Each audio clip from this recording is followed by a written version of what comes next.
Hello, my friends. This is life coach Mike Trugman, and welcome to an episode of Mike's Search for Meaning. I'm after some big questions. Why are we here? What makes a fulfilling life? How can we grow individually and collectively?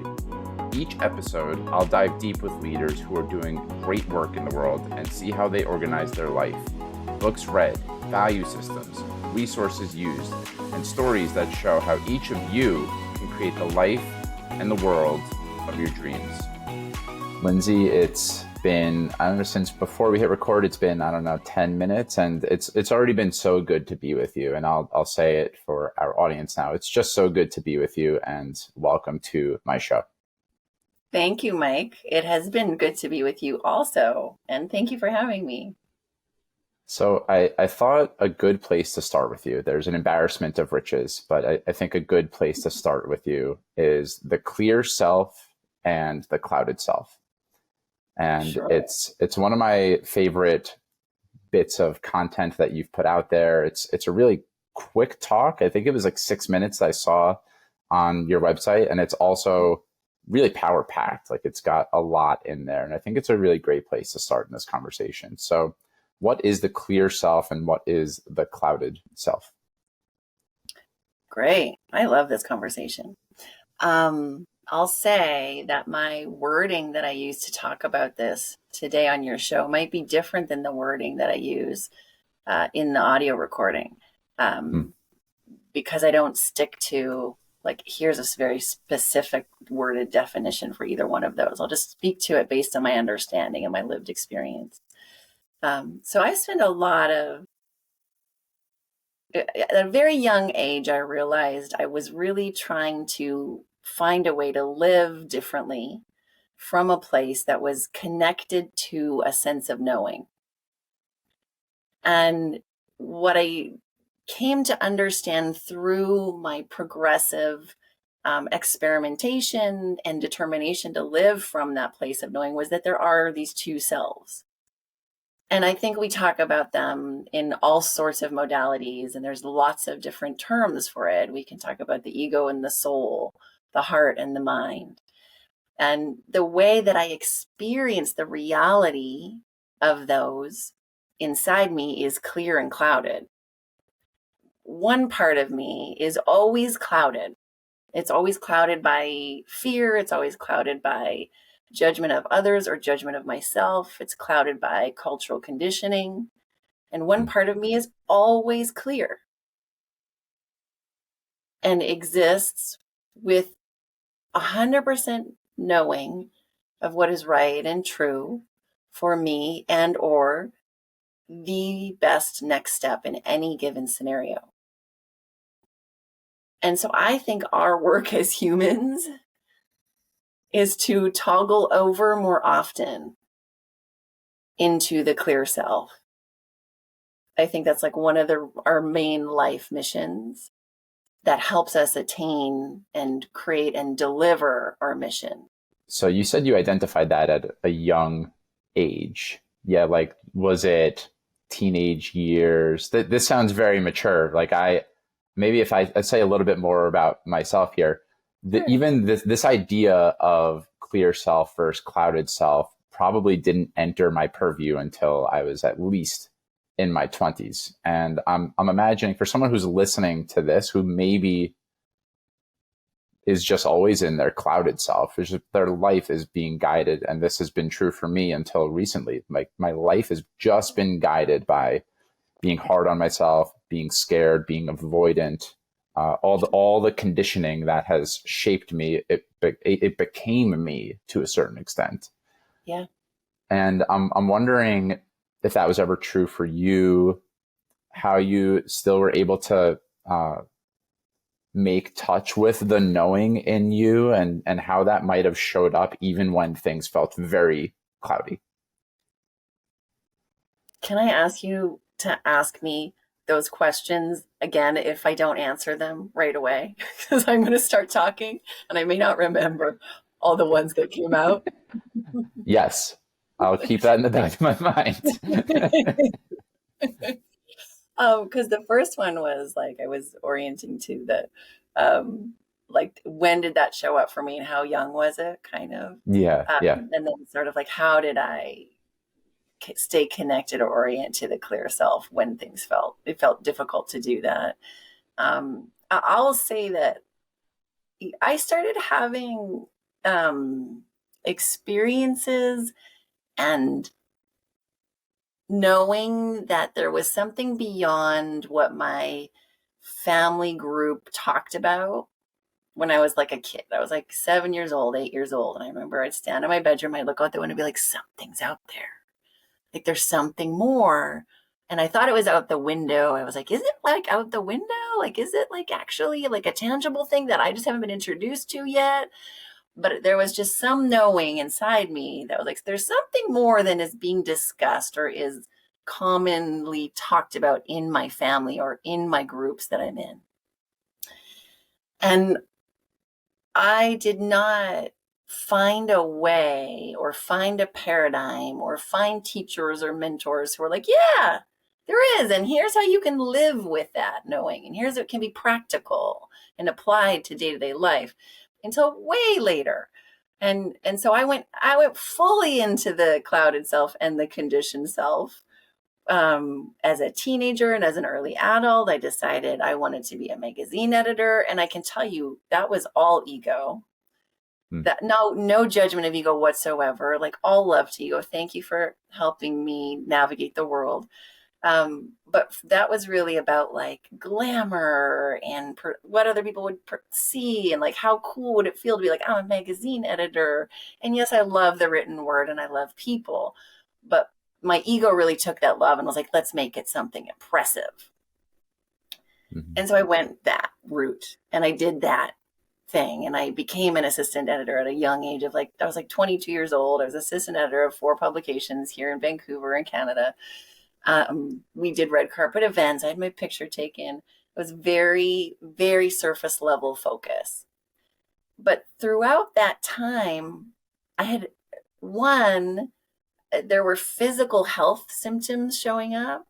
For me, there's always a running theme of like anxiety will be really strong when I'm off track.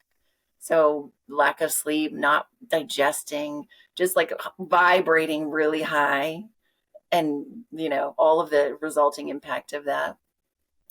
And then there came this moment inside me grappling with that time in my life where I was living my dream. I had accomplished my goal. I was on the path to greater success. Why was I not happy? Why was I not sleeping? Why was I so crunchy inside? And so that led to that voice inside me that had been there since I was 7 or 8 years old, being like, what are you doing? You're here for something else. This isn't on path for you. And then I let go of everything. I quit my job. I went traveling. I went on this mission to try and figure out, who am I? What am I? How do I live a different way? There's a couple of different directions we could go here. And I'm interested in I know Martha Beck has really influenced you, and she's one of the first teachers, and I don't know how directly you worked with her, but yeah, I did her coach training years ago. Yeah. Was she one of the first investments of money, or her course? Was she one of the first investments of significant financial investment that you made in your development? And I'm wondering what the early steps, as you became, there's the knowing that this isn't working and listening to that, which is a huge step. And even just the way that you were describing, I felt this kind of crunchiness and anxiety in me. There's a level of knowing that's associated with that. I'm wondering when it started to become this intentional moving towards, if you will, there's, I guess the initial knowing is this isn't working. And how did you start to be guided by, this is what I am called to, this is what works? Yeah. I kind of wish my answer was like, I felt it from the inside. Um, I would love for that to be the answer. That's not the answer. Uh, the answer is that I was getting it from the outside. So as I was traveling, I remember I was in Greece, um, and this woman who was in this like 1 week thing that I was doing in Greece. I don't know why I'm not being clear, but it was a novel writing retreat, 1 week in Greece, and she said to me a couple times, I could really see you as a life coach. And then the woman who was at the retreat center, who was there to provide Reiki, who we also were hanging out with, was like, I could see you as a life coach too. And I was like, I have no idea what that is. Like, what is that even? I have no idea. Also, don't I need to have my life figured out in order to be a life coach? Like, you realize, like, have no idea what I'm doing with my life right now. And then I came home and I was just really like hanging on to Martha Beck's teachings at that time, because her teachings are great for when you are lost and you Hmm. want to find your way. They're great for a lot of other things also, but I find them are particularly powerful and resonant for at any moment in life that feels like that for anybody. And so I was really leaning into her work to help me find my way. And then I realized, oh, she's a coach. That's what they're talking about. And what she does is life coaching. And I was like, oh. And I signed up for her like intro call, her like, here, let me tell you about what might be going on in your world if you're feeling compelled to sign up for coaching, and who you might be and your experiences you might have had in your past. And I was like, that's me. I want to create meaning and serve people and help people create magical lives. Oh my gosh, I want a magical life. So then I signed up for her coaching training. And then your life was all figured out, right? You had a There bunch. were no challenges. There was no hard learning. There's a line of 100 clients. Like, we were waiting for you, Lindsey. You finally signed up for the course, Yes, and that's it. exactly. Like no more learnings needed. Yeah, it's so like we were talking on the beginning prior to hitting record about how coaching is a fierce training ground. Yeah. And it's like we in a way decide the I'm not normally oriented towards like violent metaphors, but I'm going to use this one because it's present. I'm In a excited. way, we decided to step into like a martial arts arena and be like, I'm gonna enter this battle. I'm gonna enter this like tournament. And then when we're in it, we're like, shoot, like I really need to learn some skills. Like Hmm. in order to survive this. Like, Yeah. oh. And I love so many like coach training can be life changing, but what so many of them miss is how do you build a practice? And so Hmm. then I had to go and get help with that and invest more money in that. And thank goodness I did. Because it is its own incredible learning that I think we need help with. We got to get support with. Hmm. So this isn't a novel insight that I'm having right now, but I think it could be something that's fun for us to play with. And we actually, again, before jumping on here, we teed up parenting as something that we would maybe talk about here, because owning a coaching practice and having children are just really supercharged personal growth endeavors to take on. And something that I'm piecing together here is that when we listen to our clear self more, it actually uh, provokes our clouded self to get louder. Or at least this is my experience, that when I'm on purpose and being bolder, that I'm confronting the things that I was hiding from actually just get louder and louder.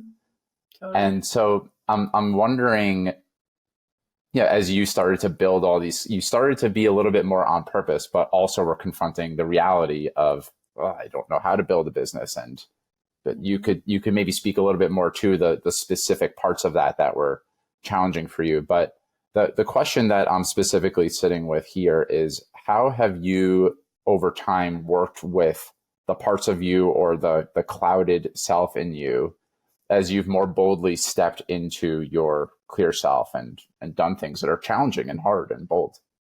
I love that.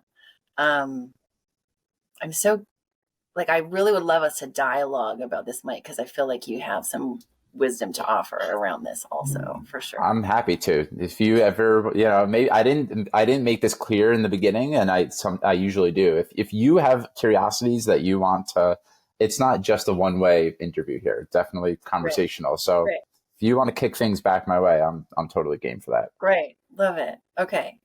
Um, well, do you would you be okay with answering that question first? Yeah, of Like how course. you have worked with it and how like what's come up, and I'll happily answer it also.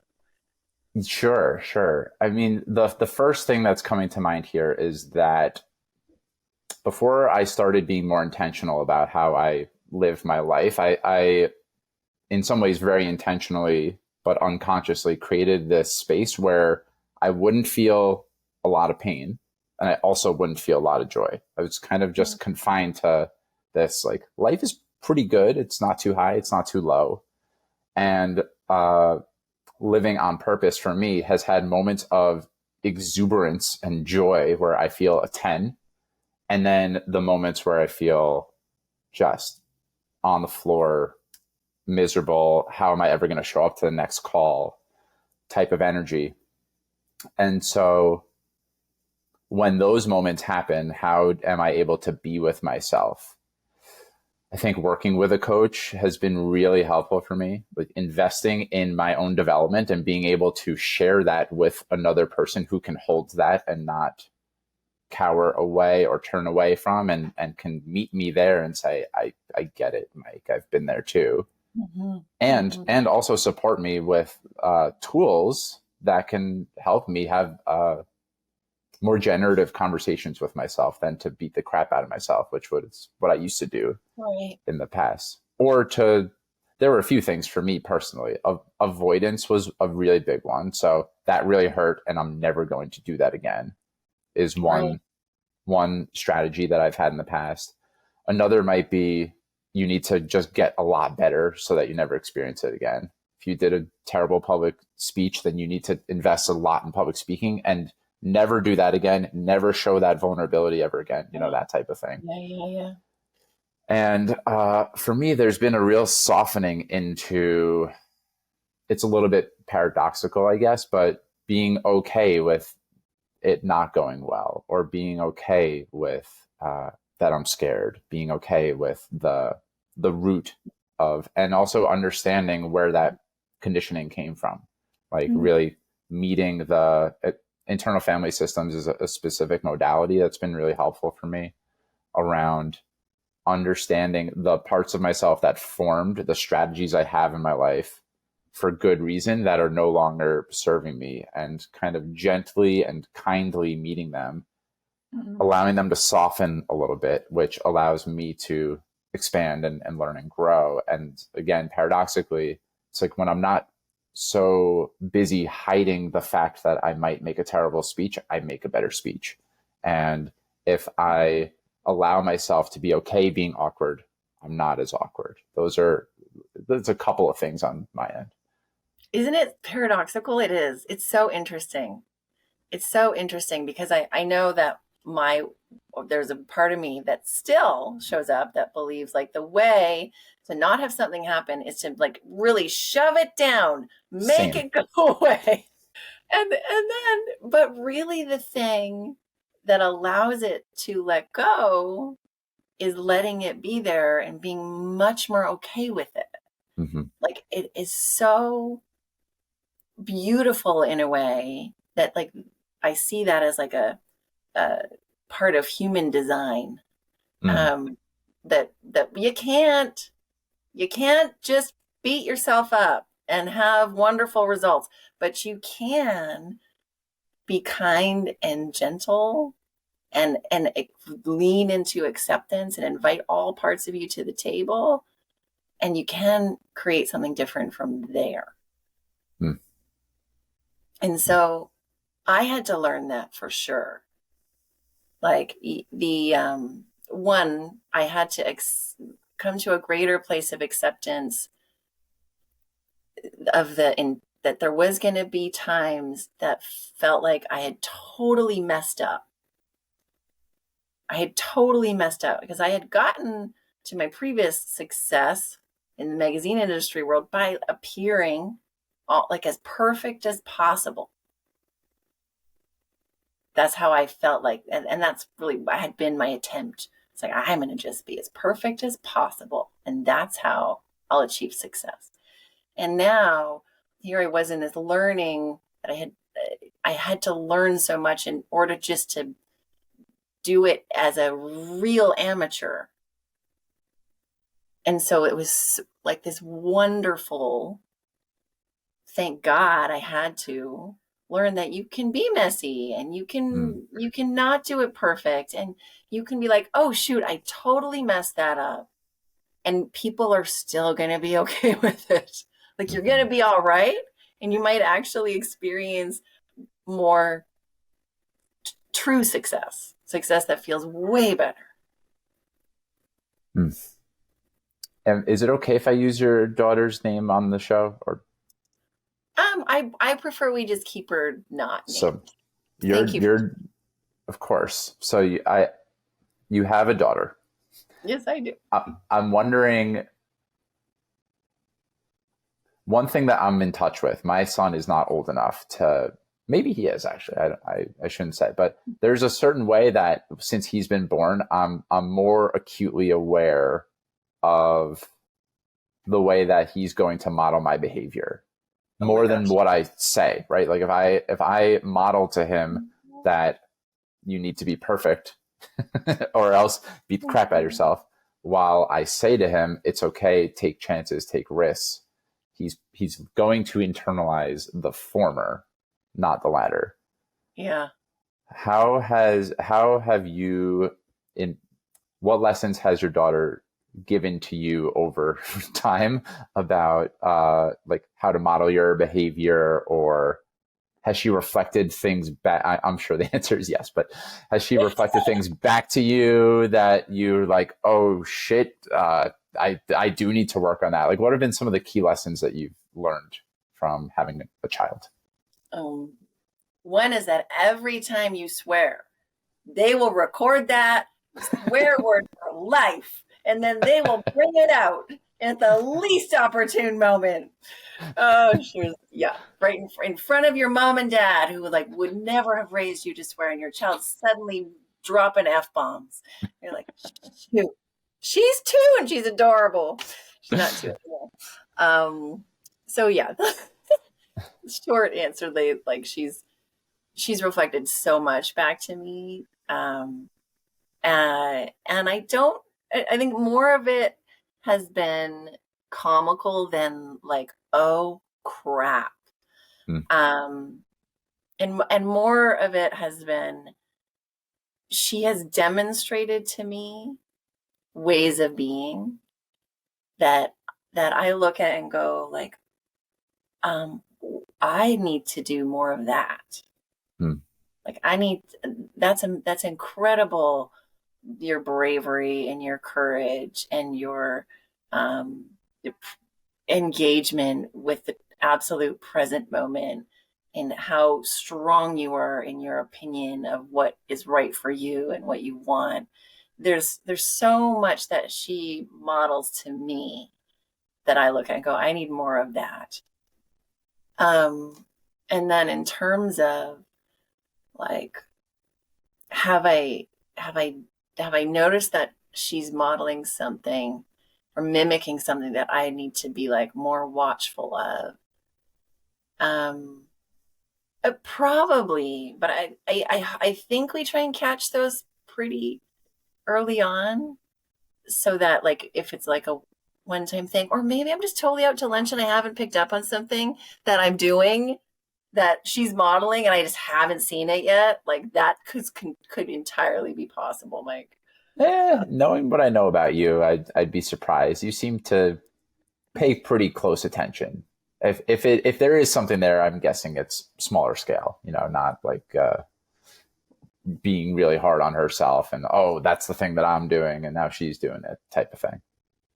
Yeah, no, she's pretty good at loving herself, and Mm, that's certainly something I've attempted to model, um, even if I don't always feel it. I yeah. think she thinks I love myself all the time Yeah. because I work really hard at modeling that and not voicing. Not that I don't want her to feel that you can't have insecurities or any of that, but I do attempt to be like, you know what? I love my body. Our Mm, bodies are amazing. Or like, I made a mistake, but it's okay. And I'm going to learn from it. Like, I work it. I work it. yeah. Yeah. So you wanted to talk about maybe you can give me the exact languaging of the question, but it's like, how do we find strength when times are hard? Something like that, right? Yeah. I was talking about how this was prior to us hitting record. I was talking about how that's been a real theme in my life, like in the new year. Um, and it obviously was a theme for years back, but I think in a new way, what I'm present with in my own life and noticing in everybody else's is that we all are grappling with let the realities that are on environmental, political, and personal. Mm, And we it seem to each of us need to be asking ourselves each day, how do I continue on? It's not no longer a matter of how do I create more success? How do I create more joy? It's just how do I continue to hold my course in the face of all that I'm facing, in the face of all that we're facing. mm. And I don't have like a 5-step answer to that question. It is something that I think about on a fairly regular basis. And it is connected to like the part I'm really utilizing that clear self to help me navigate that question. So I feel like there's so much validity in having it be more broadly talked about, to talk about how do we can just continue on? How do we continue to find meaning? How do we Mm. continue to feel purposeful in the face of all that's occurring and acknowledge that right now that can feel really challenging. Well, Lindsay, one of the things that I'm glad that we're kind of going here because one of the things that I most appreciate about you, or that I was most drawn to when I listened to you on our shared friend Robbie Swell's podcast, is your spiritual orientation. That you, as much as anyone that I've been in touch with, you are able to connect with, insert the word that you would use. You say, I think, God, universe, love, Mhm. right? Like, Mhm. and that's in some ways like that's what you were looking out the window at when you were 7, right? You were in touch with there's something out there. There's something I want to connect with. Mhm. And as a source of strength, this is something that I have really been looking at as a lifelong, I'm 33, so we'll call it the first like 28 to 30 years of my life, very pragmatic, skeptical, materialist person who is starting to now open up to, if I'm not in touch with my spirituality and the something that's much bigger than me, then this feels too big for me. And so I'm wondering like how you continue to foster that, because it's in some ways there's the knowing that it's there, and then there's the communicating on a regular basis, whether it's through Yeah. journaling, asking questions, even speaking out loud. So I'm wondering how you foster your connection with God, the divine, whatever word you would use. Sure. I love that we're going here.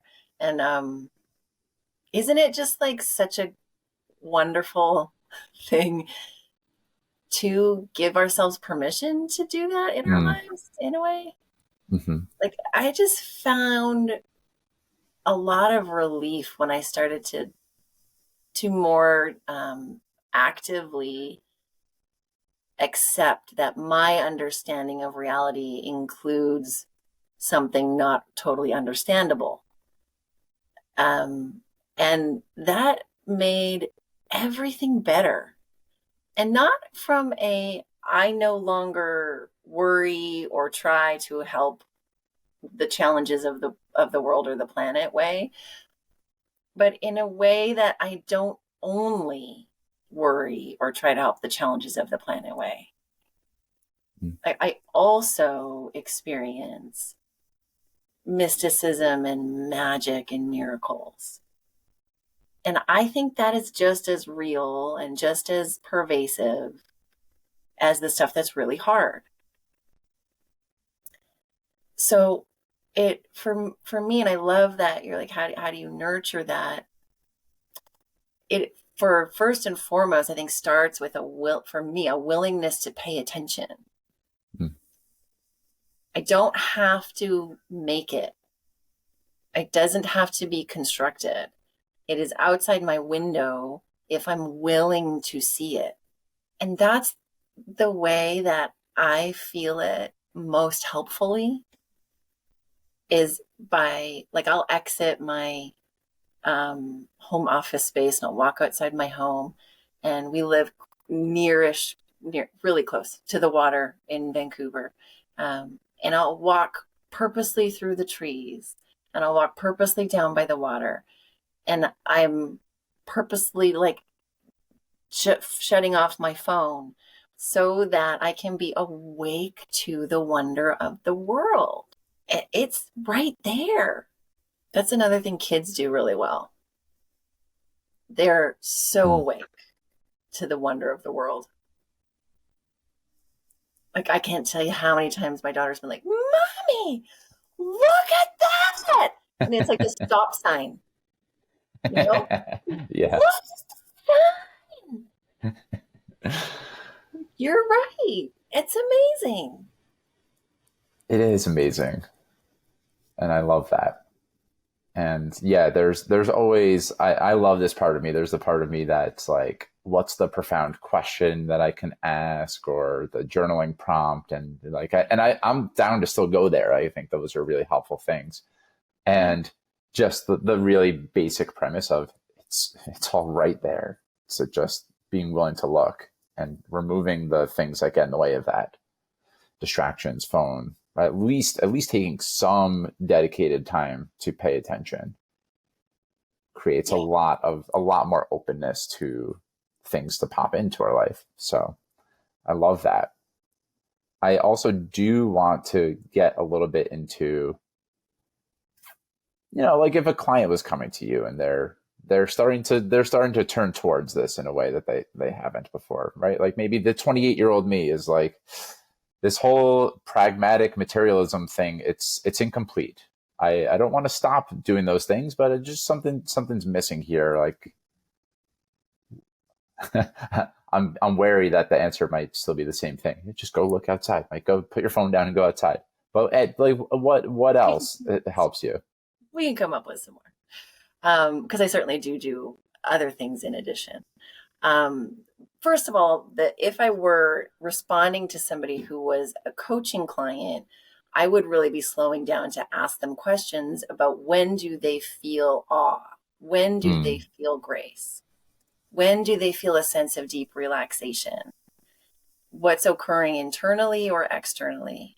And then we would be talking about how, like, what can you do to access that? Now you have your own personal access point. And so, like, that's part of your prescription, is to do more of, facilitate more of that in your life. I'm much more likely to go that route, because with anybody that I'm coaching, because I really hold individuals as so capable and so deeply intelligent around what their own best route to something is. So I really hold for that. I'm there first before I prescribe. And I can share that, like, sometimes I'll offer other things, and I'll share that personally for me, I'll ask. I love living inquiry. I got this from Robert Holden. I used to always be like, what is the question I can ask? Then they'll have the one answer to, and then they'll live that answer for my life. And then I worked with Robert Holden. I did his Success Intelligence Mastermind, and there was one-on-one with him also. And he talks about live the question.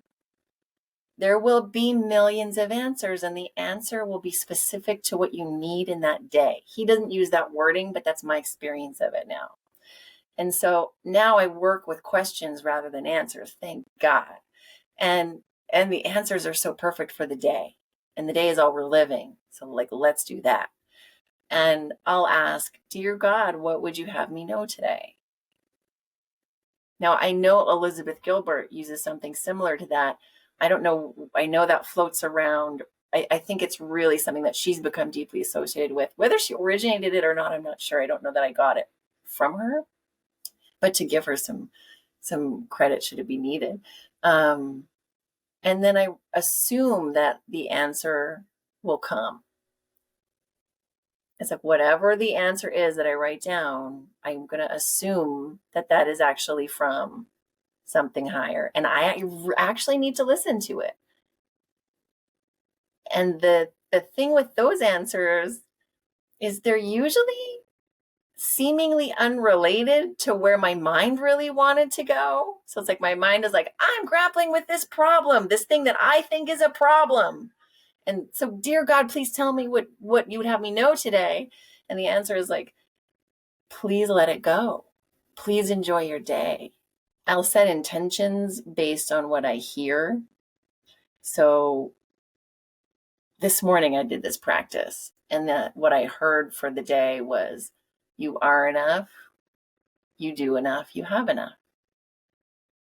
I don't hear those specific words I've never heard those specific words in that way in my own personal process. I've heard very similar themes, but those words were specific to today. And then I wrote my intention, which was, I am enough, I know enough, I do enough. And I took a picture of it with my phone. And now it's my home and lock screen for the day. So that every time I pick up my phone, I remember that was the message for the day. Oh, that's right, I remember. Okay, now that infuses my actions. On a very practical side of things, in what form or shape does that come to you? Like, are you hearing the words, you are enough, you have enough? Do you feel like a certain sensation in your body? Maybe more than one thing? I certainly do feel sensations in my body at lots of times. And I think it's in large part because of my orientation towards Martha Beck and my initial training and her teachings. I learned to trust that and work with that as a very trustworthy and wise tool. When I'm doing my morning process or journaling and listening, I'll either see it as words or I'll hear it, or also get a visual of something. It can be all the same, all together, or one or the other. But yeah, it's a collection of ways that message shows up. Beautiful. And I'll just say for the connection to Liz Gilbert, I believe she does letters from love, it's essentially the same thing. It's like, what would love have me do today? So it's, I guess, invitation, if you're listening, to, if love or God doesn't resonate with you, just some form of a higher power can really help you connect to what's most important, or what gets to be done today. I'm wondering if there's a specific example that comes. I mean, you shared one from this morning that you just heard, you are enough, you have enough. Mm-hmm. Is there a specific example of maybe there's your mind had one thing going on, and then you heard this mm-hmm. intuition that was like, this makes no sense, and you followed it, and like kind of what was created on the other side of that? I mean, I have so many examples of feeling like I was receiving direction and being like, this makes no sense. But really what was occurring was like, that's terrifying. No, thank you. And then following it anyway. And it like being so fruitful and so generative. I'm just like, let me see if I can come up with an example, because I feel like it's kind of the main way I live my life now. When I make a big plan or decide to do something that feels big to me, it is because I've gotten the like, you should do this. And that my rational mind is like, no, that makes no sense. Where's that going to go? Right now I'm doing I've co-created in partnership with a co-working space that I work out of here in Vancouver. We've co-created a conversation series that came as an idea. I'm trying to see like reach for the like this doesn't make a lot of sense part. I would say what has become wouldn't, if I had thought it in my head, like I'm going to create this conversation series and this is what it's going to be, there would have been a part of me that was like, that makes no sense. But because I have learned to trust the feeling of this feels right, even if I don't know what it will evolve into, we're doing it and it's happening. And that came around because I wanted to connect with more local community. My community tends to be spread internationally, which is phenomenal. But if I want to have a human contact in the realm of personal growth and coaching, I need to create more of that. And so that's something that I'm wanting more of. And so I just put a post up on social media. Hey, coaches and people into this, let's get together. And now I know that like, that's just the first step. I'm not reliant on responses to that post to generate what's going to happen. I know I've taken an action, and that's all that matters.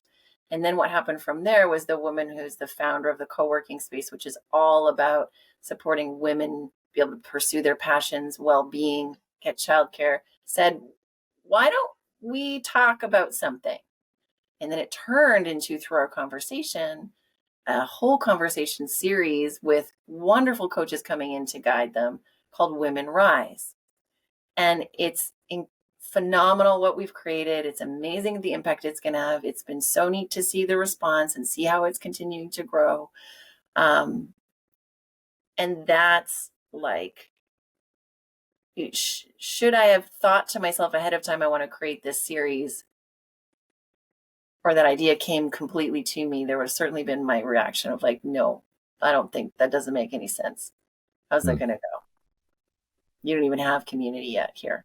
It's beautiful. There's something connecting in me here around when you listen and trust. I know this is a word that you, or surrender might be another word that you might use. When you can practice the skill of trusting, of listening, of surrendering, that the apparent thing that's right in front of you leads to the next thing. And it's, in a lot of ways, it's our mind can't possibly figure that out. And on a smaller scale, if I share an example on my end, every time I hit record in one of these conversations, there's, on one hand, I've done a lot of preparation. I've researched you. I have a bunch of different topics that could be really interesting to talk about.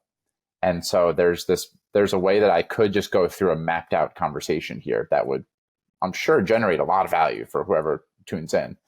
But the thing that's much more interesting to me is to plant a couple of seeds and then see where it goes. That's actually a thing that, with enough work, I'm still working a lot on this, but it goes from the thing to avoid, like, oh my God, life is out of control and there's so much unknown, and that's really terrifying, to like, yeah, like I have no idea what's going to happen. That's pretty exciting. That I guess I'm going to find out, right?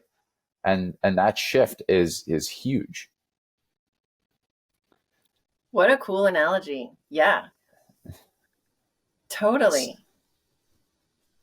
And so this is something that you seem very adept at.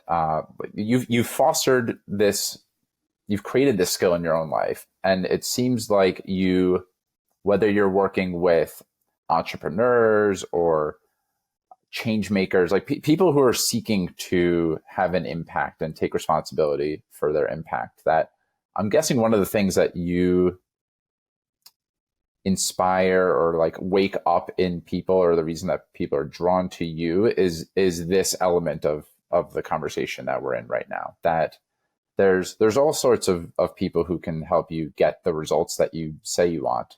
And you seem really adept at getting slowing down and going deeper than that, and like helping people make contact with what's already possible given their current life circumstances and who they are, etc. And so I'm just wondering, like, how you do that. I want to get better at that. Like in our own lives, and when we sit across from people, is that what we're looking at? Yeah, I think,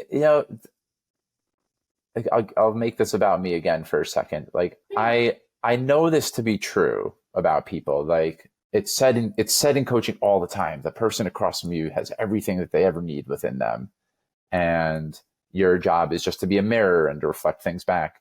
And there's still, I'm there a lot of the time, and there's still a part of me that's like, but I know what's that they're not seeing this possibility, but I know it, and I need to like to Sure. show them that I need to show them what I know so that they get it, so that they can live the life that I see as possible for them, right?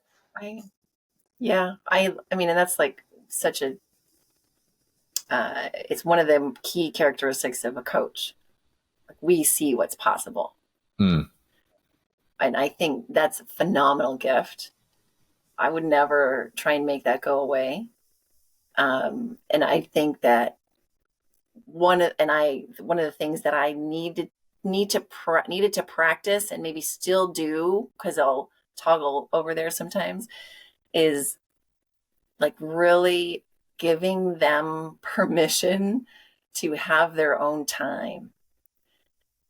And in the Martha Beck training, I'm looking over on my shelf here because I'm going to pull this up. We we were required for our first weekend to bring a spoon, a metal spoon. And one of the things she has, I don't know if she still does this with her coaches, but you are invited to try and bend the spoon by the end of the weekend. And if you ever tried to bend a metal spoon, like, you grip it really hard and then you're like, oh, I'm going to bend the spoon. And the spoon is not going anywhere. And then she says, now get as calm as you can, get as centered as you can, see the energy inside the spoon. This is not her exact wording. And invite the spoon to bend. And so this is my bent spoon that I keep, as you know, you can see if you're on the video or just hear, really close. And I use it as my reminder that that is the only approach that actually generates results from the inside. It's so good. It actually, and we've mentioned Liz Gilbert, so I'll share something that, at least in my mind, is making sense right now. So Sure. we Yeah. used this. I attended a workshop of hers at Omega Institute called The Art of New Creation, Cool. and one of the on the first night, I think it was a Friday to Sunday. So on Friday night, it was a 2 hour kind of intro session. And she gave the entire audience the prompt, I am powerless over ... And I have it's actually probably somewhere in here, the things I wrote I'm powerless over. But I wrote a bunch of things that I would make up are bad things that I'm powerless over. Like, I am powerless over war. I am powerless over traffic. I am powerless over whatever. All these things that I made up were bad things, but yeah, like, I can let go of those things. And Liz read her own examples of things she is powerless over, and I have goosebumps even just thinking about it. She one of them was, I am powerless over the beauty of the fox that I am looking at right now. I am powerless over the way that I am moved by really beautiful music. things like that. And yeah, there's something about like softening into that. Like I guess the way that this was clicking for me is like the bending the spoon and the I'm powerless over, like all these negative things I'm powerless over. There's this really effortful way that we can try and get results done, and a lot of times we get the results done, but then realize that, I don't know, it was draining, or it wasn't fun, or the thing that we thought we would get at the end of it what isn't what we thought. And there's the softening of like, it's here right now. And like, can you walk alongside it? Maybe is a way that I would say, can you walk alongside the thing that's already here? And Mm, I imagine, I wish that I had a video of the way that you were like trying to bend the spoon originally. And then eventually what actually caused the spoon to bend. But yeah. I'm sure that it was very like tense at first. And then there was probably an ease that came along with the, okay, there it goes. Yeah. I love that wording you used about walk alongside it. Um, I now that you bring it up, and part of our conversation is like, let's get practical. Like, what do we implement? Um, and I'm reminded that like has been a really, really intense practice for me. Like I say intense because it was like, of course, my default way was to work really hard and like push for something to happen. And like, that's how it goes. And then to somewhere in my growth and in my learnings and in like my own seeing that this level of stress and upset wasn't fun. And then wondering what else another way might be. Like I really learned and then to practice and remind myself that we can walk alongside what is already in existence. And what that looks like is more collaboration, more relaxation, more um, saying yes to things that might not make sense, but there's a feeling state or a feeling sense of that actually feels kind of nice, even though I don't know why. And then registering the outcome of practicing that. Because I think our mind or the ego part of our mind really wants to have control because it's terrified of any other approach. And so to really help that part of us that will never ever learn that it can relax, it just won't. That's just not its nature. But it can get a little bit more on board. Why, if we're like, look at what worked out. I was willing to test this approach of it's in existence and I'll walk alongside it and I'll be collaborative and I'll ask for help and I'll listen to information from other people and I'll say yes to things that are invitations that come. And then this happened. Look at this good thing. So now let's try it again. And if I make this about parenting again for a second, I'm in touch with the certain ways that I already have an energy around the like, oh, stop getting food all over the place when you're eating your solids. That if I could, if I could just relax into like, there's actually something really playful and fun about that maybe over time has been I've lost touch with. That like as a kid we actually just enjoy that things get messy and Oh, things get all over the place. Yeah. So I mean, there's a way that it doesn't have to be about following a calling. Even it's like just relaxing into the things that are not in our control in any given moment. And this is without a doubt my biggest edge in my life across any domain, but certainly as a parent and as a business owner as well. And there's kind of this balance of doing and non-doing that I think is uh, it's really important to strike that. And I'm really learning this dance in a big way. That in the beginning of my life it was all doing, and I focused a lot recently on my being. And there's like how do you integrate both of these things in a really skillful way? I'm wondering if you could speak a little bit to that. That's so beautiful. I mean, what a beautiful summarization of your journey.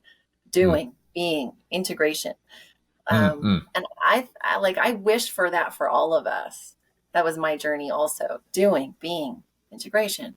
Um, I think that's so lovely. Um, I'm going to be a little facetious, and then I'll answer a question less facetiously. Like the facetious answer is each day ask something along the lines of, how do I more fully integrate my doing with my being? mm. And then hear the answer for that day. Because it can get really, I think what I love about a daily inquiry is it makes it doable because we can integrate it into what's on our calendar. And like, rather than just think about it very esoterically as a big approach to life, it's like, no, it's actually getting integrated into this life that I'm living on this day that's reflected in my calendar. Um, and I think intentionality is a big part of the answer to that question. I'm meaning we all can be highly intentioned around, I want my being to be integrated into my doing. And I think what happens when we do the flip, we do, and then we be, and then we want to integrate, is what we recognize is the being needs to be the leader of the doing. And that's where we kind of can start tripping because we've never done that before. Like we did the doing, and then at the end of the day, we'd have some being, and they weren't really connected together. Um, but I think that connects to actually what we talked about around joy. There's also a piece around intuition and what feels right and what feels purposeful and what feels restful. And we can try on different actions, different doings, and imagine doing them and then see how we feel. And the great leap of trust is to take the action that feels joyful, restful, and purposeful, and or bring more of that quality into the action that's already on our calendar. So there's two things that I want to make sure we tie into this conversation. I'm just going to bring them in now, and I'll see if there's probably a question on the other side of this around. I think what we've been speaking about can play in nicely with both of the other things that I want to get to. One is just meaning, meaningful work, the way that you deconstruct meaning, like what meaning means to you. And then relationship with money is another interesting thing that you talk about, and that Mm-hmm.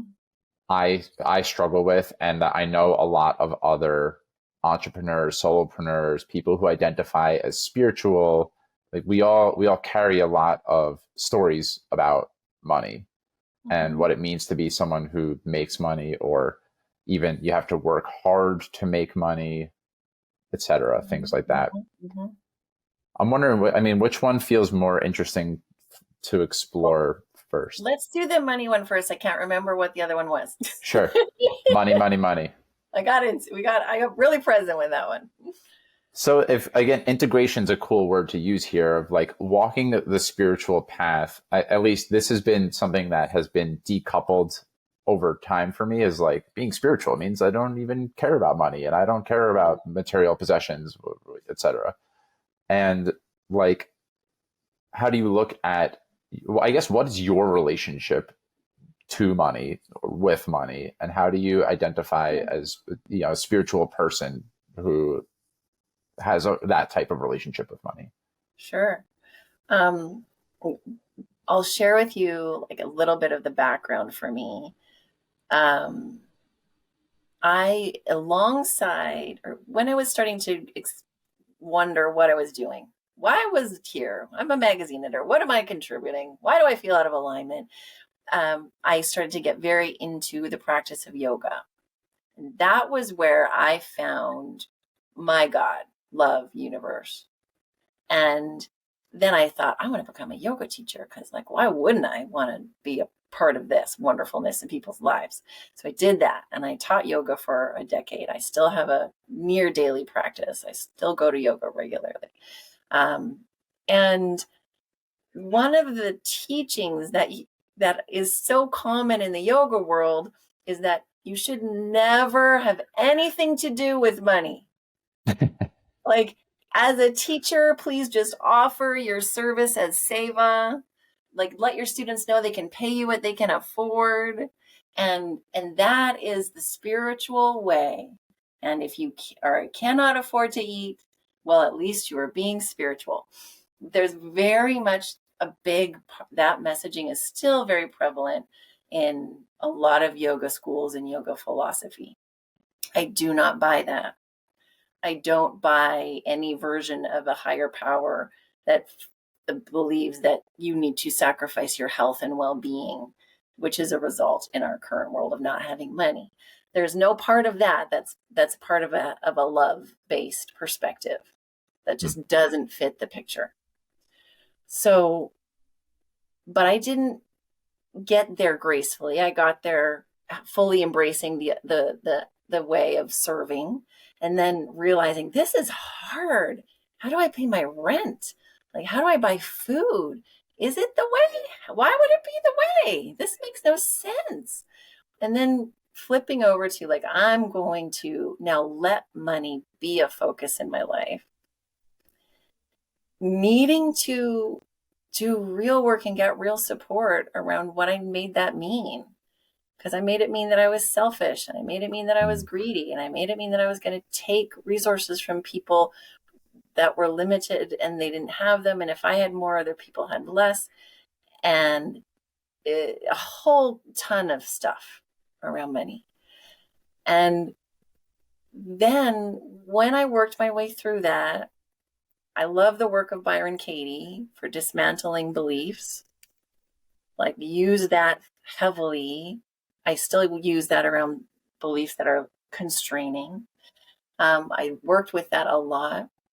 Very quickly, could you, I don't want to get you off track, but could you just walk us through what that looks like, the running a belief through Byron Katie's work? Sure.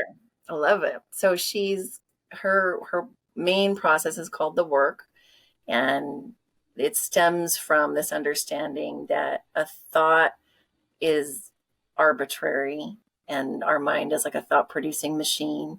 And then we grip a hold of one and we give that particular thought meaning and prominence. And it's not necessarily a truth. And so a belief could be, if I make a lot of money, I'm a bad person. If I make a lot of money, I'm greedy. And her question would be, is that true? And then my answer at that time was like, yes. And the next question is, can you absolutely know that's true? Okay, no. I can go to no over there. Who are you? Then who do you become? How do you react when you believe that thought? Like, I become contracted. I become scared. I become limited. I become judgy of myself and others. I am frozen. I don't take any action. Nothing's generative in my life. And then the next question is, who would you be without it? There's some variation inside this. And then you, like, usually if that's the first time you've ever imagined ourselves without a thought that has been so pervasive, it's tricky to get there. But if I were to imagine myself in that scenario, like a number of years ago, I'd be like, oh my gosh, I'd be so much more free. I'd be so much more relaxed. I wouldn't be placing so much value and importance on money, actually. I wouldn't make money into this thing that determines my goodness as a person. Like, why would money have that power? And, oh, okay, that would be better. And then what's the turnaround to that initial thought? And the turnaround is usually and most impactfully the opposite.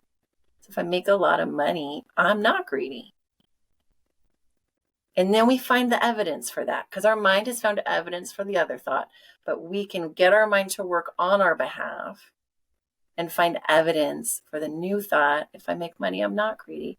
Of course, that's true. If I make money, I'm not greedy because I'm more giving when I feel less strapped. If I make money, I'm not greedy. Like, because why would making money make me greedy? That doesn't make any sense. All it means is that I'm not that I'm exchange. There's an exchange happening. That's it. And then we go on and we like find more evidence, and you want to look for at least 3, because that's when our mind gets on board with a new thought. Usually Yeah. it starts to be like, oh, I understand that new thought. That actually could be true. You obviously love the work, or have or proficient, a user of the Yes. work.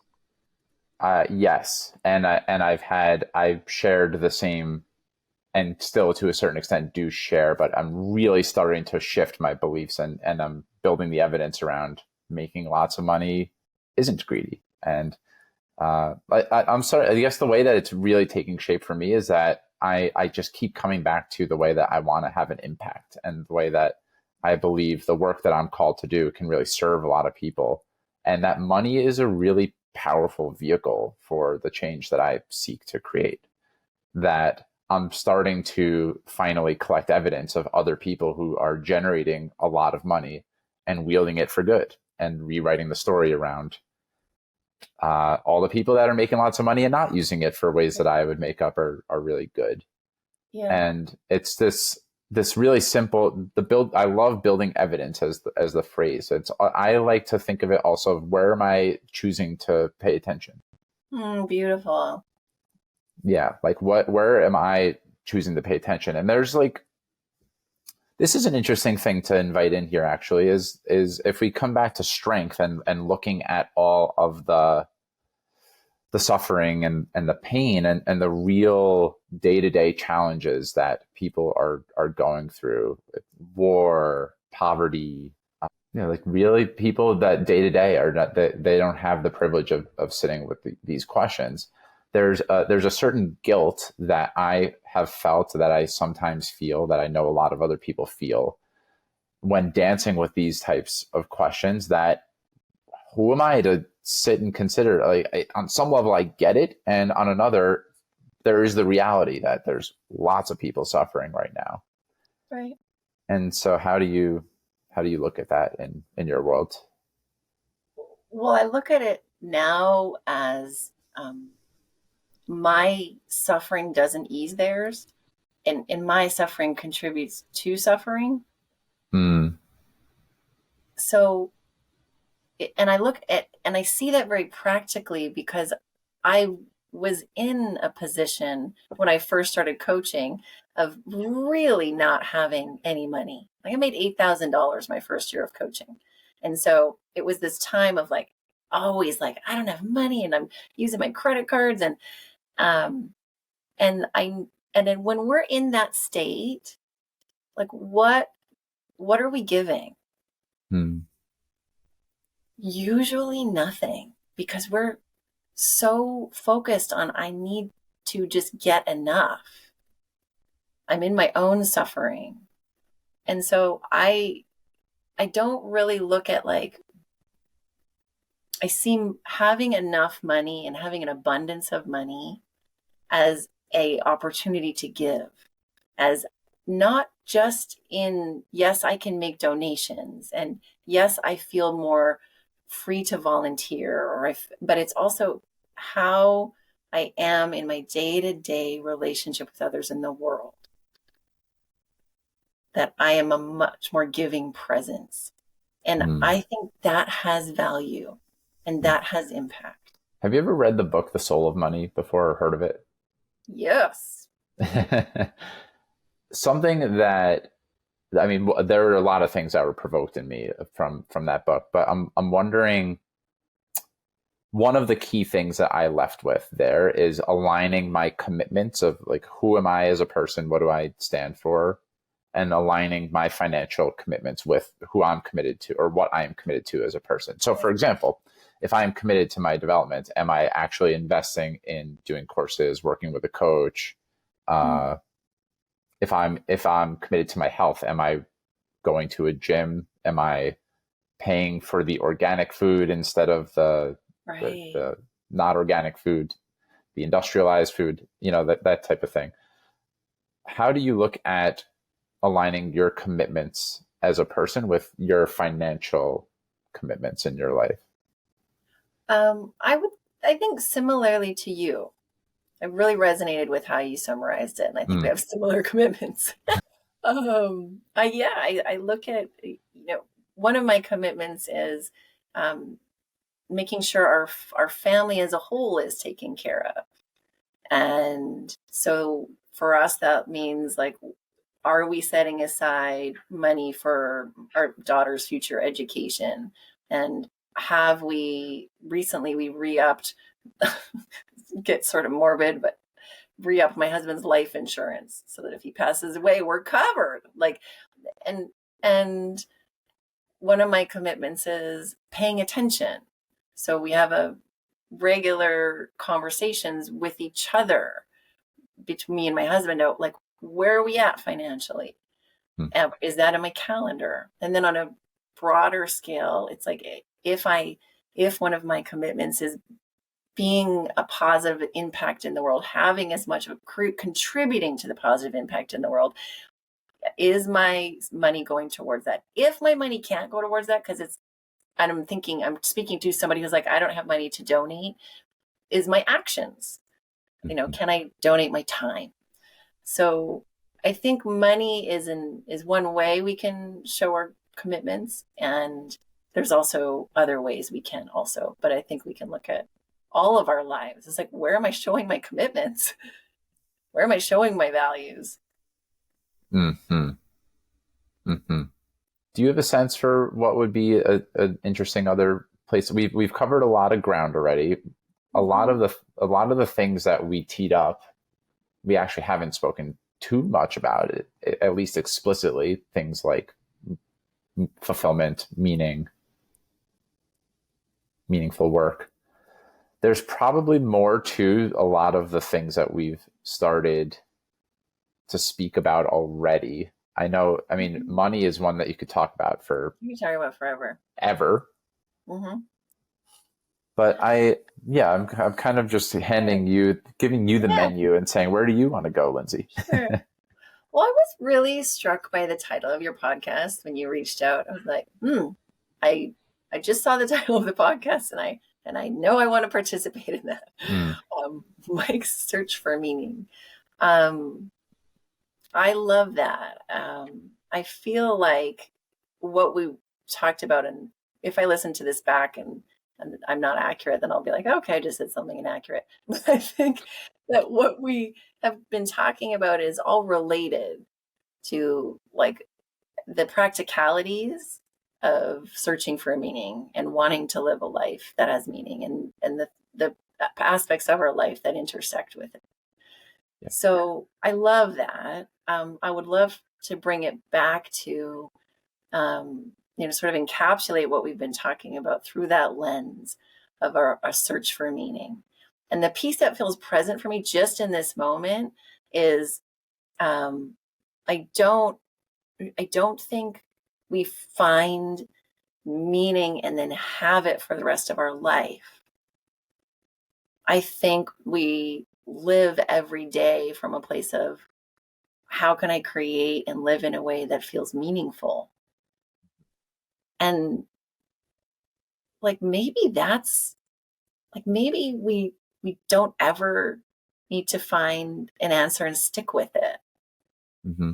Maybe we can continue to be in the search for meaning, and you can continue to have this podcast until the day you take your last breath.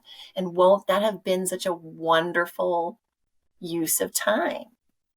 Hmm. Yeah. And it ties very much with your living an inquiry and daily inquiry of like, it actually is just this constant evolution. It's like a relationship, like a human to human relationship in a way that it's not. This has certainly been my experience. You don't just find your partner and then you're married and then like, all right, that box is checked. It's like it only gets more and more alive as life goes on. Yeah. And the like, I thought I found my thing with coaching, and with doing this podcast, and I was like, it feels pretty clear to me that someday it's going to be, I have a good coaching practice. I run retreats, I lead different groups, things like that. And that's the path, and that's meaningful. And I really love this notion that it evolves over time. So even if the things we're doing are the same, there's like a different way we're showing up to the things. Yeah. And then there's the like,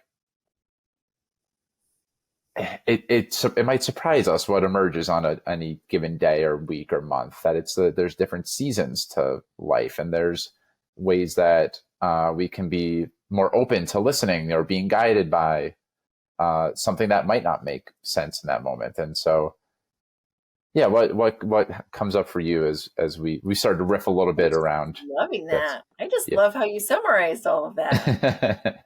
Honestly, Mike, I feel like you just like handed listeners and me like the complete package. Like you took everything and you put wrapping paper around it, environmentally friendly, recycled wrapping paper around it, and then you tied it with twine. That's gonna, you can put in your compost later, and now we have it. Like this makes so much sense, and we're living proof of letting meanderings happen and letting different things come in, because it will all make sense at the end and create something wonderful. And I think you just like summarized it and made sense of it all in a really concise way. It makes so much sense. Oh, thank you. And it's evoking. I mean, there's something about the back and forth we're having here that we're playing this really fun game of ping pong here. But there's another story that is, Liz Gilbert keeps popping in. So sure. I'm just gonna roll with her again. Let's go with it. Another thing that she shared at the Art of New Creation workshop. So deconstructing purpose. It's the same thing we're doing with meaning, of like, there's a way that a lot of us effortfully will hunt for and search for and try and find purpose. And then once we've located it, it's like, great, found it.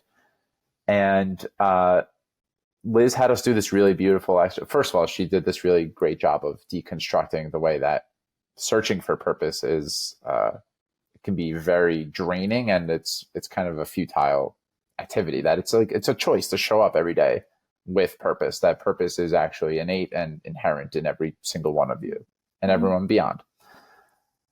And she told this really beautiful story about, I think she was walking Santa Monica in LA or something like that, but the location doesn't really matter too much. That she was walking on a day that was clear for her. She's a busy woman, but didn't have anything going on that day. And she decided that she was going to go to a coffee shop.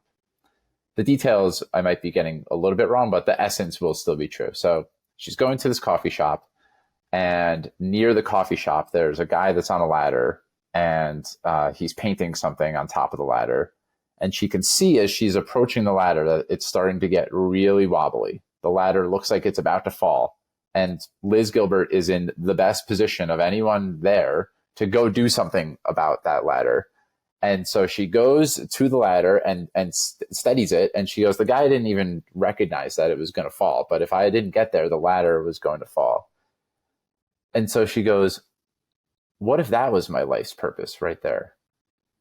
What if my purpose in this life was that I wrote a bunch of books and I gave a bunch of talks and I did a bunch of podcasts, and like all those things were just a little bit of window dressing, and my life's purpose right there was to save this man's life.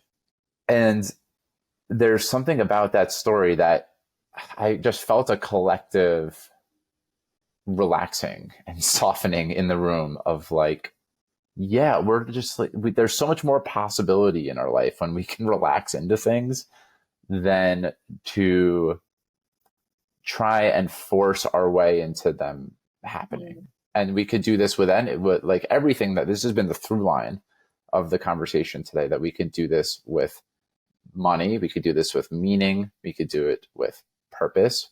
We can do this with impact, care, right? Like whatever, anything in our life, that this is again the kind of like walking alongside it and being able to listen. So yeah, Mm. that story was just coming up for me. I haven't thought about that one in a while. I love that you shared that. Thanks for sharing that with me and with whoever else is going to hear it, because I felt my relaxation. Mm, And in a way, it was like, I may have already achieved my purpose. Like that might also be true. What would it mean if I walked around? What might I experience if I walked around understanding I may have already achieved my purpose? mm, And I also really was hearing that we so often, and I'm certainly guilty of this, tie purpose in with success and mhm. outward accomplishment, what other people would recognize and see and be like, look at all that they've done. And in that story, it was like, that's not it.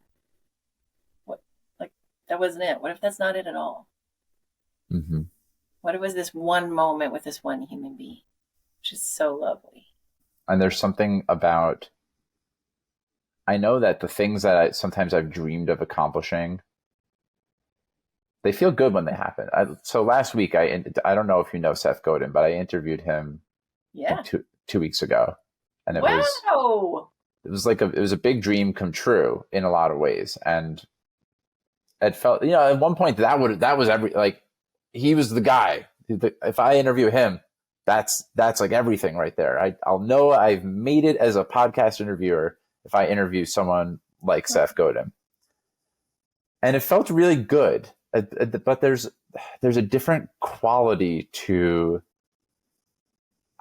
it from the conversation we're having. I'm relaxing into, there's like more tender, sweeter, ordinary moments that have happened in my life that feel more Mm-hmm. connected to what it means to be on purpose than to like have it Mm-hmm. tied, like you said, to achievement or a certain outcome. Or there's really beautiful things that happen from both places, and I find that when I skew more towards the accomplishment part. So for me, the work is definitely been more just like relaxing into the way that life can be really extraordinarily beautiful, and that I'm on purpose in these kind of everyday, sometimes mundane moments. And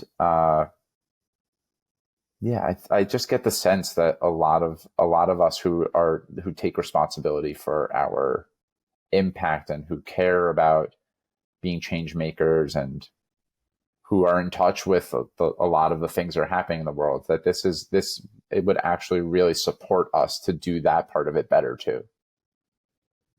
Mm. Yeah. Yeah. Yeah. In a way, it's like giving yourself like more grace, Mm, giving ourselves less pressure. Like there's less to do than we think. Hence the morning's message: you are enough, you have enough, you do enough. yes. Are there parts of your clouded self that this is another good practice? So maybe people are listening to this and going, hey, that sounds really great. And I've been one of these listeners before that is like, wow, they seem like they're having a really great conversation about relaxing into purpose and walking this alongside life. It just doesn't feel possible in my life though. I don't know how I would even go about doing that. Mm. And maybe another way that I could say this that ties into the conversation we've had so far is that their clouded self is still really, really, really strong and is not enrolled enough to start trying something different, maybe. Yeah. Yeah. Uh, has that been true recently for you in any way? And how do you talk to your clouded self Well, in that moment? my clouded self tends to like speak up in the middle of the night Mm, and something that I'm creating is like doesn't have the external success that my ego might want. And then it's like, we're cutting and running. this isn't a way we can live. Why are we trying to do it this way? Like, we should just cancel the rest of your life. Like, you can get really gnarly up in there. So yeah, it comes up for sure. And like, really nice for everybody else, Lindsey.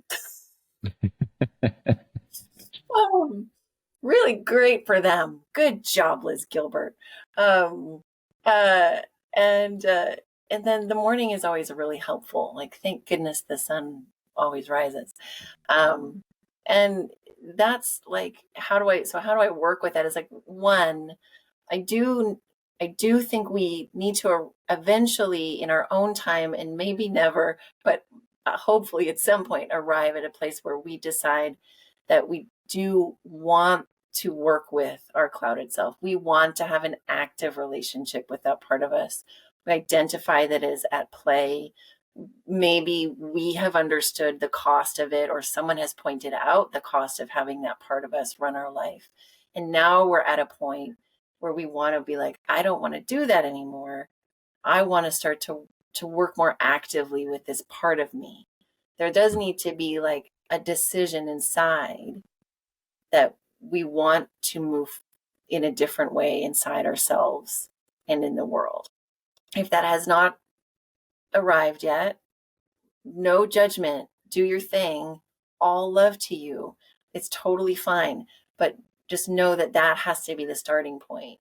We're not going to make change from a place of like, I'm just not I'm not going to go there. I'm not ready to go there right now.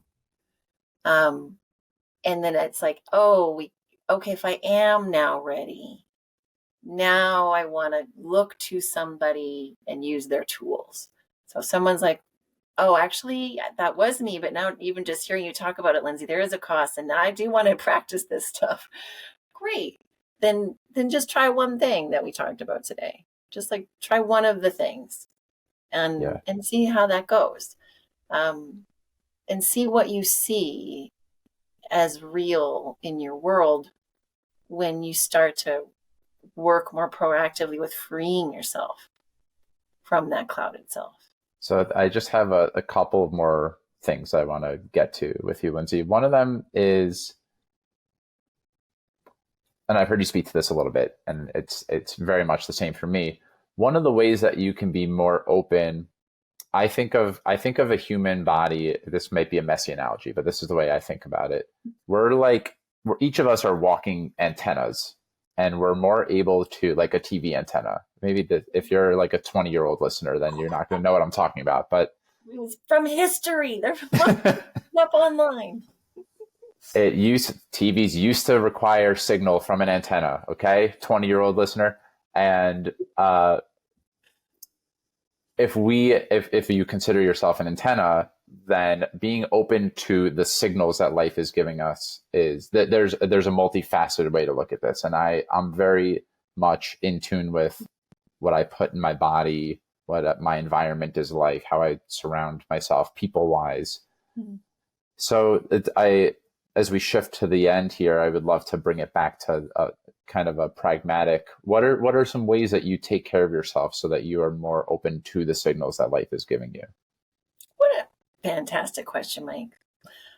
Because I like what's inherent in your question is the acknowledgement that our body is a antenna. I like, not a word I use frequently. I had to really reach for that one. But it makes sense. It makes so much sense. And that's certainly how I experience my body.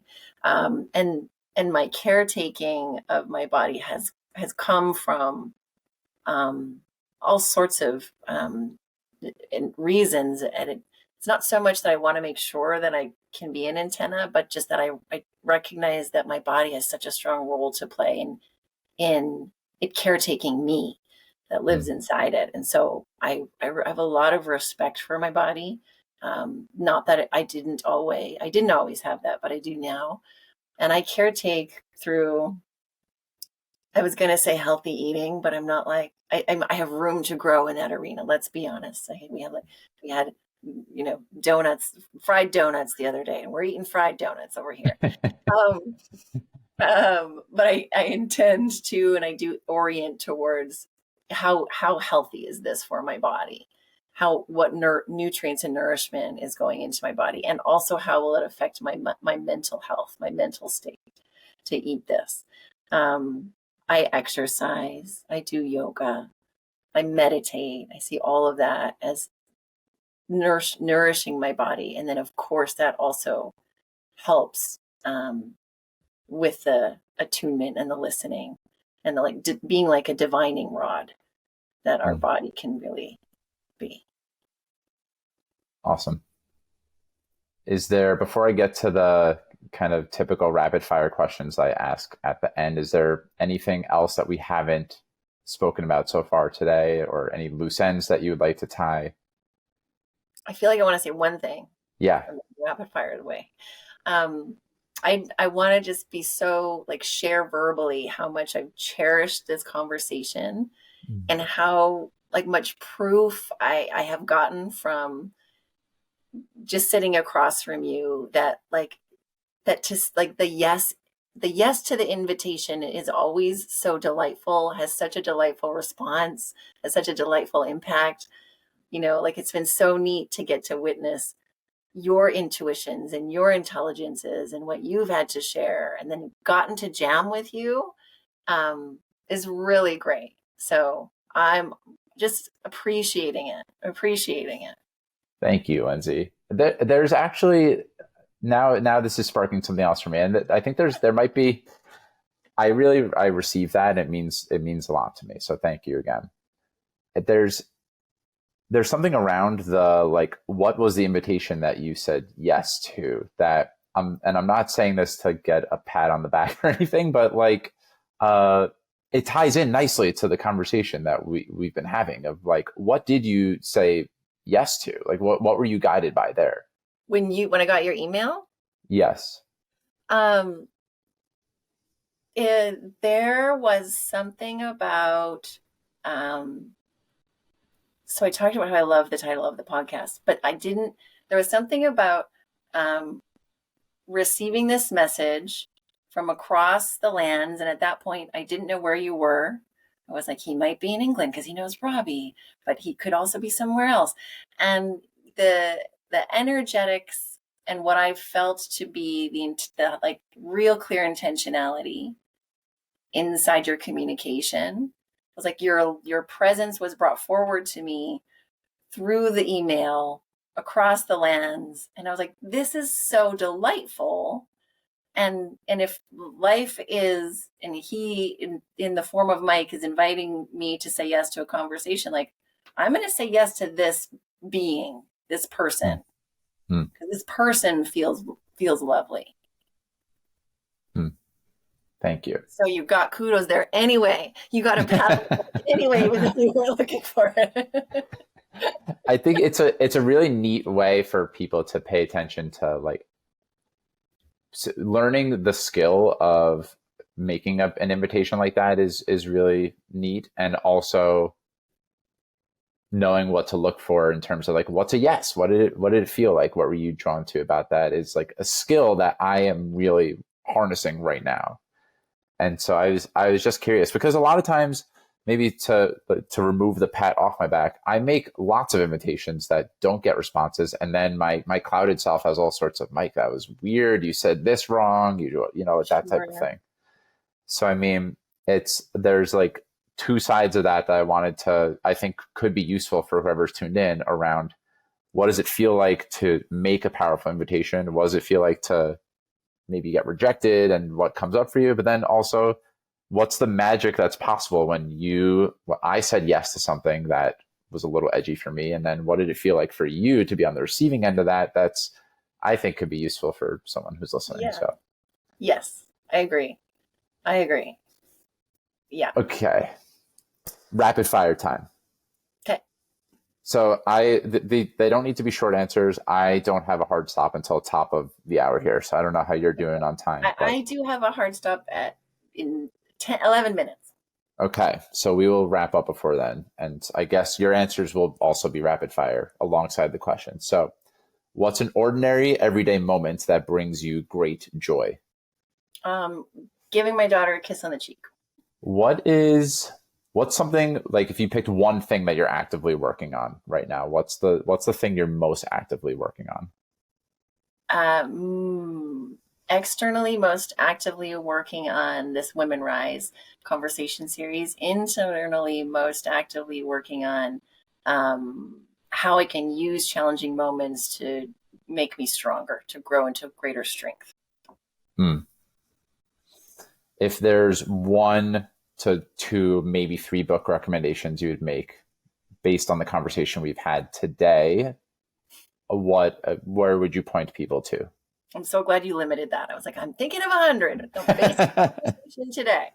Um, I got real value from Barbara Stanny. Her name on the book is Barbara Stanny, but she's now Barbara Hewson. She has a book called Overcoming Under Earning. She has other books where she talks more about the spirituality that you can harness inside money. I love her as a teacher around money. And if anybody wants an entry point into like real upliftment and growth available in their relationship with money, that's a wonderful one.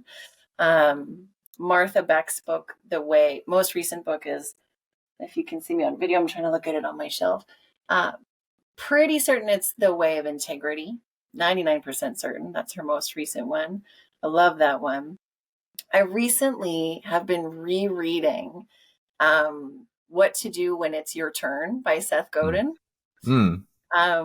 Getting so much joy out of diving into that book right now and rereading it. It's an oldie, but such a goodie. Beautiful.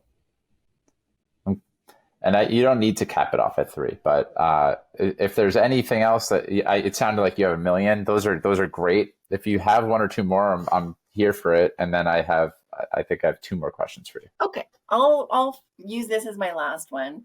I don't prescribe this as a way of living, but the book by Michael somebody where he talks about Untethered Soul. Yes, his other one though, the Surrender Experiment.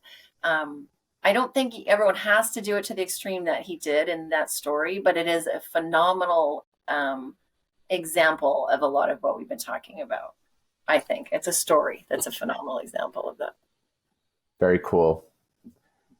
You strike me as so two more, and I'll say this very quickly before we get there, is that I always raise awareness for an organization of your choice, of guest choice, and you selected Red Cross, so I'll make sure that I make a mention of that in the introduction as well. But if you skip the introduction, I know a lot of times I skip the introduction, then the organization is Red Cross. So the link will be in the show notes for you to donate to Red Cross. I make it nice and easy for you. You just click and follow. And if you want to embody your commitment to generosity, to the greater good of all people, then you could join me in donating. And then I'll also make sure to link to all the places that you can connect with Lindsey. It's mostly your website, yeah? It is mostly my website, yeah. So I'm lindseylewis.com. It's so weird when I say it. Like there's still a part of me that's like, I'm so weird to say I'm lindseylewis.com. But that's the website. That's the main place. You can also find me on Instagram. I'm not big on social media, but I am present on Instagram in little hiccups. Sounds good. And I'll say on the website, I've had the chance to listen to 3 or 4 and I'm going to go back to them because admittedly, some of your talks have, they're the journal prompts, like get a pen and paper out. And I was on a walk. So I was like, all right, I'll listen, but I'm going to go back to these because they're really great prompts. And I really invite everyone to check out the resources, the talks. So 2 more questions now, Lindsey. One, you seem like a quotes person. Do you have any quotes that come to mind for like maybe daily reminders or things that you're guided by in some way? I'm only laughing because I'm like, is it that obvious? Like, is it like I left quotes literally everywhere. I write them on the mirrors in our home to the point where I love that. It's like, Mommy, sometimes can you not write on some of the mirrors? Okay, I'll write on all the mirrors. One right now is from the coach I'm currently working with. His name is Johnny Roman. And he said something on one of our earlier coaching sessions, which is all you need to do is contribute to the positivity in the world. I like that one a lot right now. All you need to do is contribute to the positivity in the world. That is worth repeating. Well, the final question that I ask in every interview, and these days I feel like it's been answered every time I ask at the end. I'm like, we spent the whole conversation really answering this, but now I give you a 2-minute soundbite version. What does it mean to you, Lindsey, to live a meaningful life? It means to feel like I'm living in integrity with what is important to me, and that how I'm interacting with people is contributing something to either the interaction, their life, or just the day. Well, Lindsey, my turn to acknowledge you. I appreciated the recognition on your end, and I certainly experience you as someone who is walking her path, who is in integrity, who is contributing to positivity in the world. And you're just a real joy to be in dialogue with.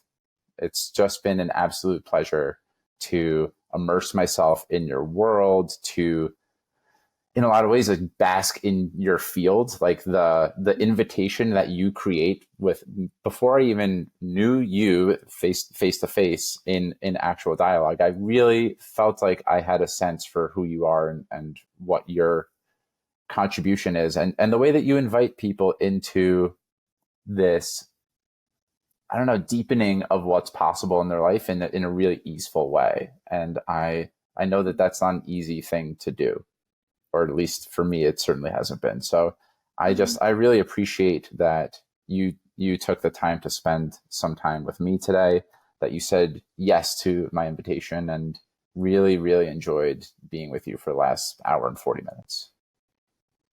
Thank you, Mike. Likewise. Me too.